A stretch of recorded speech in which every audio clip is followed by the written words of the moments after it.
大家好，早晨，我係 Carrie 區惠雪組嘅 Cindy。我本身呢個性格咧都係比較內向啦，對自己冇咩信心啦，諗嘢咧都成日諗到好多唔好嘅嘢啦，未發生嘅嘢咧同埋未預計到嘅嘢我都好擔心、好焦慮嘅。咁喺2015年嘅年尾啦，有一日咧，我媽咪咧就突然之間腦血管爆裂，就送咗入 ICU 度搶救喎。當時咧就有身邊嘅親戚啦，即刻同我媽咪不停咁樣向天父祈禱。天父咧好快就作出咗回應啦。當時咧我媽咪嘅腦內壓咧突然間變得好高喎。咁醫生咧就決定咧幫佢做開腦手術。手術之後咧冇即時生命危險嘅，不過醫生咧就同我哋講要有定心理預備啦。唔知道佢會幾時醒啦，醒咗可能會有好多問題啦。咁可能日後咧照顧佢嘅生活咧都要作出最壞嘅打算嘅。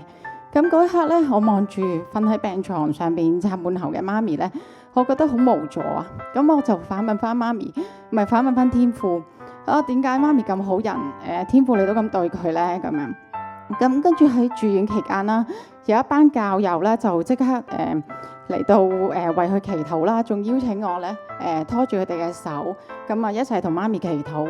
咁喺祈禱裏邊啦，我係覺得到大家嘅愛啦。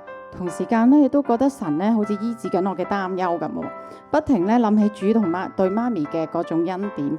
咁跟住之後個心就平靜咗落嚟啦。咁經過咗幾個月嘅治療之後啦，我媽咪咧係慢慢咁樣好返，佢係變得咧同中風之前咧係完全冇分別嘅，恢復返呢一切嘅正常，將一切榮耀咧都歸俾主。呢件事咧，其實我完完全全感覺到咧主嘅大能係遠遠超乎我所想像。之後我就參加咗報道會，咁當中咧聽咗好多詩歌咧，我係喊晒咁樣嘅。咁有一次喺報道會裏邊咧，我就決志咗信主啦。咁直至到2020年啦，喺我媽咪身上咧，竟然發現第二次嘅難關，就係 cancer。咁我再次咧係跌入咗個谷底裏邊。咁今次咧就同媽咪中風嗰次咧都係冇先兆嘅。咁但係今次又唔同嘅咧，就係咧我有主喺我裏邊，多咗一份平安，我就不停咁樣祈禱。咁我係親眼咧見到神嘅醫治咧係大大咁臨到喺我媽咪嘅身裏邊，讓佢喺化療嘅時候咧都可以有平靜嘅心咧去面對喎。一關關咁就過咗，結果佢係好得返，而家咧係完完全全一個健康嘅人。